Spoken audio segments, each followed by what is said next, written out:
Hello everyone. This is Oni Walker, and today I'm here to try something a little different.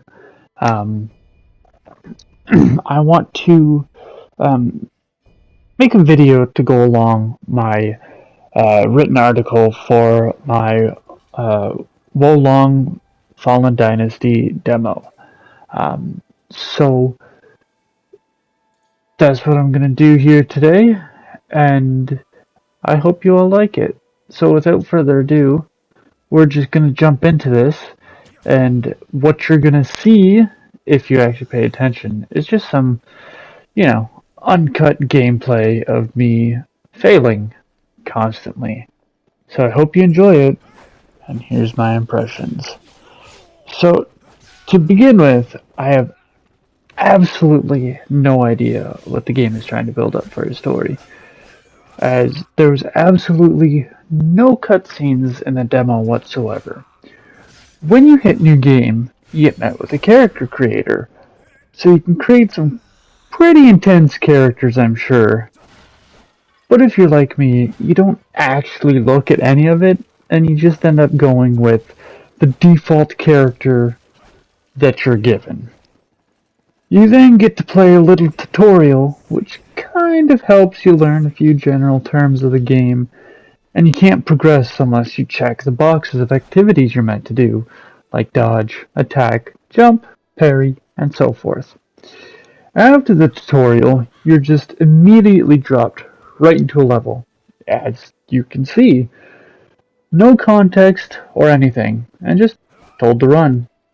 With a little radar at the top of the screen, it shows symbols on it to help determine things like enemies, bonfires, items, and a red line so you know where your objective is, which in games like this are just the end of the map in general. The gameplay feels great. If you've ever played Neo, you'll already have a leg up with how this plays in all honesty. Mine is the whole stance changing system, of course.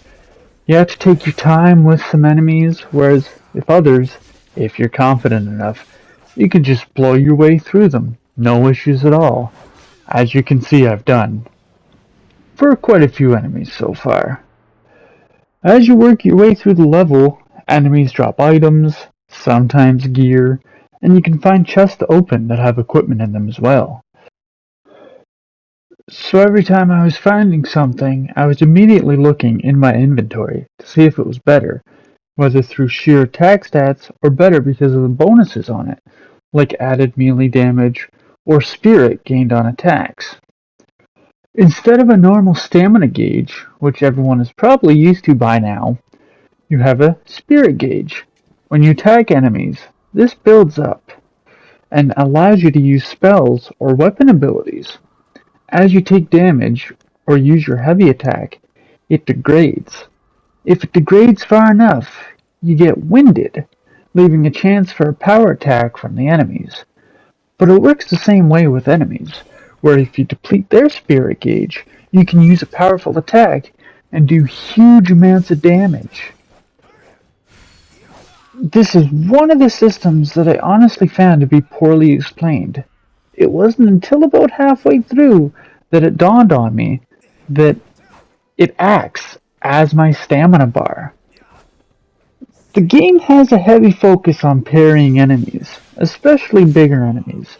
Sometimes it works, sometimes it didn't.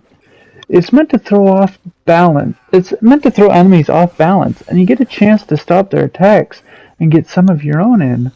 But against some of the boss-like enemies, I dodged perfectly to get the parry animation, and they'd still hammer me to death.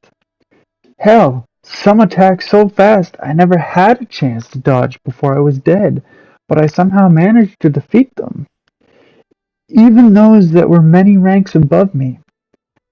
In the game, there is a strength system known as morale.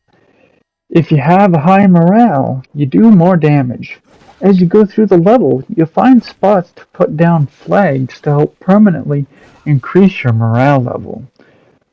But I truly never found a difference in damage when I had a high level. If you die, obviously your level falls, and you drop your souls you've acquired until you beat the enemy who beat you. There was an online-offline summoning system in the game that uses items you find by avenging killed players, or just by finding them in general. I tried using the online system, but I ended up not getting matched up with anyone. So I just used an AI, and it made my life so much easier in the long run. It's definitely a system I'll be relying on when the full game releases, because it is just brutal when it comes to playing solo, especially against bosses, as I've said. But luckily, I found a weapon set I liked, and it paired well with the AI's weapon, so that made it even better. After finishing the demo, I'm left truly undecided whether I'm going to chase down this game come release or wait a bit for balances and changes to come around.